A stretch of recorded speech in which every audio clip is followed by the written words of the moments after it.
көптен күткен жұлдызы қонағымыз келді. Біздің көптен күткен шапоголик келді. Шапоголик және шапалек дейміз ба? Зарина Омарова. Сәлем қыздар. Сәлем, қалайсың? Жақсы, керемет. Көптен көріспедік, Зарина. Әдем болып кетіпсің. Рахмет. Үнемі әдем ғой. Шопинг деген дерт дейді, сонда сіз ауырып қалыпсыз ғой. Айтпақшы, бүгін таңертең сізді сол жақтан көрді дейді ғой ма, дүкендерден, рас па? Негізі шопингпен ауырмайтын қыз, меніңше, ол дұрыс емес деп ойлаймын. Ауру қыз дейсің ғой. Ауру, шопингпен ауру керек. Шопингпен өз-өзін сүйетін, өз-өзін жақсы көретін қыз ауру керек. Шопингпен ауырмайтын қыздар керісінше ауру деу керек, иә? Иә, енді ауру деп айта алмаймын енді. Кішкене бір жаңағы өз-өзіне сенімдісі жоқ, сондай қыздар деп ойлаймын. Зарина, біз жаңа шопоголиктерді бірнеше бөлікке бөліп тастадық. Енді ақшаң бар болса, киім сатып алғанға не жетсін? Ақшасы жоқ қыздар барып несие алады, ақша ұрлайды, қарызға алады. Осындай сәтте не істейміз? Ойыңызды білейік. Ол өте жаман нәрсе. Білмеймін енді, ондай қыздар енді көп. Қазіргі уақытта соңғы кезде киім үшін, жаңа туфли үшін, жаңа сумка үшін неше түрлі нәрселер істеп жатады. Бірақ енді білмеймін. Осындай сәттер болды ма? Енді студенттік шақ болды, ақша жоқ. Жоқ, Құдай сақтасын, жоқ, әрине жоқ. Қарызға алған кез сәттер болған жоқ па? Қарызға жоқ, киім үшін қарызға. Менің алатын ақшам енді папа, мама. Солардан алатынмын. Бірақ енді біреуден қарыз алып, жаңағы сол үшін, жаңағы бір киім үшін. Бірақ болады енді түнімен ауырып шығатын кездер. Азында, бір көйлекті көріп қаласың, түнімен ауырып, басың ауырып, сол көйлекті ойлап, азында тұрып жаңағы. Зарина, айтшы, киілмеген киімдерің бар ма гардеробта? Жай ғана менде тұру керек, ол мен кимесем де бар. Оны қайда тастайсың? Тұра ма сонда? Тұрады сөйтіп. Ол тұру керек сонда. Айта қойыңыз. Менде біраз киімдер бар, сондай бір этикеткасымен сөйтіп жаңағы тұрады. Сосын бір туфли сатып алсам, мен негізі аяқ киімнің ауруымын. Шынымды айтайын. Мен байқап отырмын, айтпақшы, Зарина Омарованың туфлиін көрсетіңізші операторлар. Артында гауһартасы жүр екен, арасында сақинасын үйде ұмытып кетсе, мына жерден алып алады да, екінші камера көрсетеді. Көтеріп отырыңыз қазір, көрсетсек. Бүйтіп көрсетсек. Ой, мінекей қараңыздар. қызыл екен аяқ киіміңді көрсеттім. Мына жерде сақина тұр, егер де үйінде сақинасын ұмытып кетсе, мына жерде киіп алады. Екі жағында, иә? Гауһартасы ба кәдімгідей? Иә, енді бізде тас гауһар ма? Зарина, бағдарламамыз басталмас бұрын қонақ шақырған болатынбыз. Кеңістікті жайғастырады. Енді бір қызықты мамандығы екен. Үйіңізге келеді. Керек емес заттың барын алып тастау керек дейді. Өйткені ол өлі заттар. Энергияңыз тұрып қалады. Сол себепті беріп жіберу керек дейді. Бір жағынан дұрыс шығар. Неғұрлым, сіз жаман затты, керек емес затты алып тастасаңыз, соғұрлым жақсы жаңа киімдер келеді дейді. Негізі қазіргі уақытта маған алуға тура келейін деп тұр, өйткені мүшелі жасқа кірейін деп тұрмын осы жылы. 25-ке ма? Осындай сәтте ең қымбат, жаныңызға жақын, ең сүйікті затыңызды беру керек дейді. Сондай зат бар ма? Бар, беремін. Қанша тұрады? $2,500. Бренді қандай? Шаннель? Өте керемет бренд. Маған берем дейді. Сол айттыңыз ғой? Сен көйлектерді жақсы көрмейсің, Аяна. Мен оны қайтып біреуге сыйлай салам ғой. Сөйтіп, мінекей, қарызға алған жоқпын дейсіз. Сонда сіз аса қатты бұл аурумен ауырмайтын сияқтысыз. Өйткені шопоголиктер ішімдік ішетін немесе ойынқұмар кісілермен бір қатарда жүреді екен. Ондайды естуім бар. Бірақ енді мен ондай қылмысқа бару дұрыс емес деп ойлаймын. Енді болады, енді бір достарыңнан, бір жерден енді ұрлап, жырлап дегенім ол дұрыс емес деп ойлаймын. Не болса да сені енді кейбір қыздар бар, жоқ нәрседен бар қылып шығарады. Мінекей. Вот ең орысша айтқанда искусство дейді ғой, сол. Қарапайым ақ майка. Содан бір келістіріп, сыртынан бір пиджачок киіп алып, жаңағы юбочка дейді, соның бәрін келістіретін. Енді оның бәрі ақыл, ой, көрініс, талғам ой дейді. Зарина, айтыңызшы, енді танымал әнші болғаннан кейін елдің алдында жүресіз, заттарыңыз көрікті қымбат болу керек. Десе де бір арзан құнды 2000 теңгеге көйлек алған кездеріңіз болды? Бірақ сүйікті киіміңіз ол. Бағаға қарайсыз ба? Мен негізі ең бастысы бағаға қарайтын ол аяқ киім және сумкам. аксессуар. Неғұрлым қымбат болса, соғұрлым. Иә, ал көйлек болсын, блузка, юбка, енді басқа шалбар болсын, ондай нәрселер қымбат болмаған маңызды емес, шынымды айтайын. Бірақ енді әрине үйде бір брендтің бір нәрселер тұру керек. Меніңше, бірақ дайте женщине паре туфли, она покорит весь мир. Иә. Меніңше ең басы аяқ киім, сырт киім, жаңағы сумка, сағат, там жаңағы очки. Очкимен ауырамын шынымен. Зарина, мінекей шопингке, сауда үйіне бардыңыз. Жұбайыңыз еріп жүреді ме қасыңызда? Қолдауын көрсетеді ме? Мүлдем еріп жүрмейді, менің жұбайым. Шопингке менің мүлдем кірмейді. Бір-екі рет кіргенбіз. Шашымыз бейдіп шықты екен. Екеуіңіз ұрсып екі жаққа кеткен шығарсыз? Күйеуіңіз сіздікі, яғни карточкада жүреді, ішінде? Иә. Карточкасын, яғни жалақысын Заринаға бере салады. Менің миымды қатырмаш деп болды. Өзі киім алғанды ұнатады ма? Өзі киім алғанды ұнатып, бірақ бір рет барады да, көп алады да. Мен сияқты, иә. Бүйтіп, анда-санда бір киім, екі киім үйтіп алмайды. Бір рет барады, бір сезонға киім шығады. Аяқ киім неше түрін там. Уақыт шектеулі. Иә, шопинг қыз баласы үшін ол терапия дедік қой. Біз барамыз, 1000 киімді киеміз де біреуін сатып аламыз. Менің бір кішкене көңіл киім Зарина, бұл шапоголизм ауруы дерті дейміз ба, әлде бір әуесқойлық дейміз ба? Бұл бала кезінен келетін дүние ме, қалай ойлайсың? Бала кезінде қандай болдың? Бір кезінде біз деген гамаж ауыстыратын едік, гамаждың түрлі түсті гамаждар, гольфиктерді киіп аламыз, сол мода болатын. Танкетка кезінде. Иә, мен кішкентай кезінде де модаға қарайтын өте қатты. Китайский көйлектер неше түрін киіп. Шыт көйлектер. Шыт көйлектер болсын жаңағы. Есімде папам Қытай еліне барып келді. Бәрімізге бірдей Adidas костюм алып келіп берді. Мантана шығар ол кезде? Жоқ, Adidas оригинал алып келді ол кезде. Сол кезде енді шығып жатқан, бізде жоқ мүлдем. Соны киіп алып, оны сақтап, тек қонақта, и то қандай қонаққа киесің оны. Ұрсып жібереді ғой, жыртып алма. Абайла, ұрлап кетпесін. Оны киіп барғанша уайымдайсың. Уайымдайсың.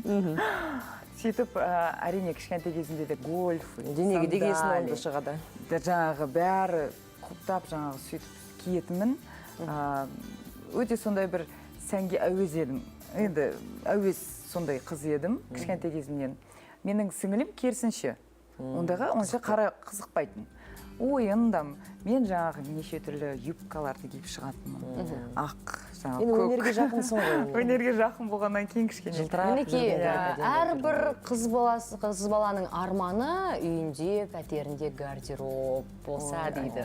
Үйіңізде гардероб бар ма? Бар, әрине. Мінекей, енді бармасақ, үйіңізде қонаққа бармасақ та кішкене елестетейікші.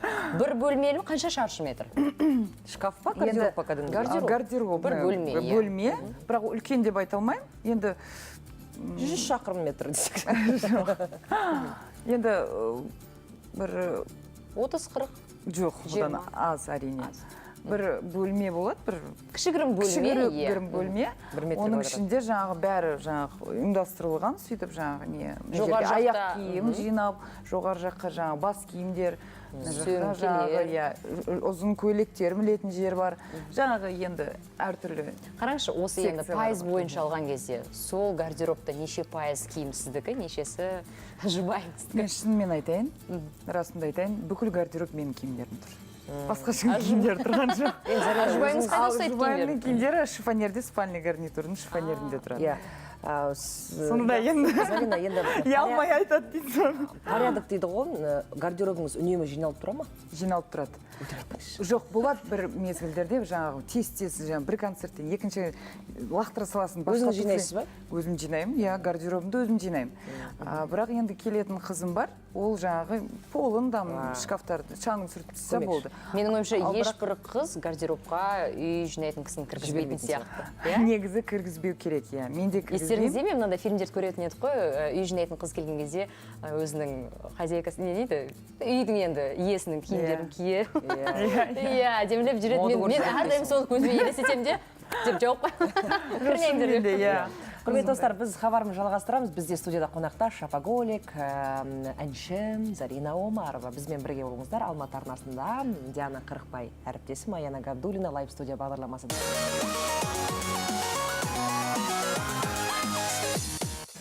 Алматы арнасында лайв студиясын одан әрі жалғастырамыз. Тележурнал бүгін шапоголизм шипама деген тақырыпта әңгімелесіп отырмыз. Әлі де бізде қонақта осы тақырыпқа орай әнші, шапоголик Зарина Омарова келді. Зарина, әңгіме барысында айтып қалдыңыз, очки құмармын дедім, иә? Көзілдіріктерді жақсы көремін. Қанша очкиіңіз бар, қанша пар сымыңыз бар, қанша туфлиіңіз бар, айтып беріңізші, гардеробыңызға оралайық. Кейбір где-то 12. 12 ақ. 12 мен үшін. Енді оның каждый, знаете, Қанша тұрады? Иә, қанша 12. $300 жоғары деңізші. Иә, 12 очкиім бар, $300 жоғары.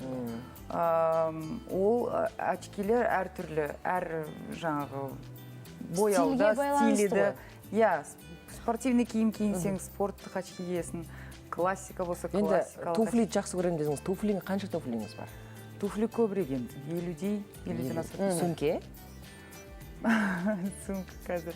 Ол киімге үйлестіріп ұстайсыз, иә, сөмкені? Енді киімге үйлестіріп ұстау қазір онша мода емес қой. Иә, қазір енді Кезінде кем дегенде 3 түс болу керек, қазір кезде 10 түс болса да жарасып тұрады. Наоборот, ол жақсы болып тұрады да, әдемі болып тұрады. Не сұрайын дегенім, қандай стильде киінесіз? Мен Casual стиль, классика, бәрін жақсы көремін. Мен любой стильді кие беремін. Заринаға спорттық стилін жарасады. Иә? Өйткені Заринамен енді арасында кофе, попе ішіп тұрамыз ғой, енді сол кезде енді спорттық киіммен келген кезде өзі сондай кішкентай қыздарға ұқсап кетеді. Менің шапоголик құрбыларым бар. Шапоголиктің ханшайымдары десем болады, өйткені киім алу үшін Парижге барады, шетелге шығады. Сізде сондай шығарсыз? Солардың қатарында барсыз. Осы жайлы әңгіме өрбітсек. Көбісі шетелден аламыз, өйткені енді бір демалысқа барғанда демалыс болмасын, бір 2-3 күнге барасын, сол үшін арнайы. Мына Черная пятница деген бар ғой. Ондайға барып тұрасыз ба? Иә, сондай да болады. Фестиваль дегендер болып тұрады. Жаңа бүкіл жанұямызбен барып, жаңа киініп, балаларымызды, өзімізді, сырт киім барлығын жаңа алып Ал жатамыз. арнайы сән апталықтарына барып тұрасыз ба? Өйткені сән деген, мода деген ол сағат сайын ауысып отырады, иә?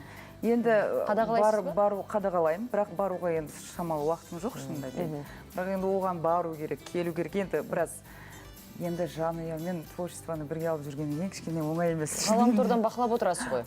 Әрине. Қазіргі мода қандай екен? Қандай киім кию керек? Қазіргі түстерді айтып беріңізші, қандай Қазіргі түстер түстер трендте? сары. Сары. Және де жасыл деп естідім. Жасыл да, әрине жасыл. Жасыл екенін мен ойладым, ол кішкене қалып қойған шығар деп. Жасыл ол халал түс қой. Қазір байқадыңыздар ма? Қыздар, баяғыда аналарымыз халат киетін еді ғой. Сондай көйлектер мода. Гүлді. Қазір пижаманың бәрі мода ғой. Жоқ, одан шығып кеттік.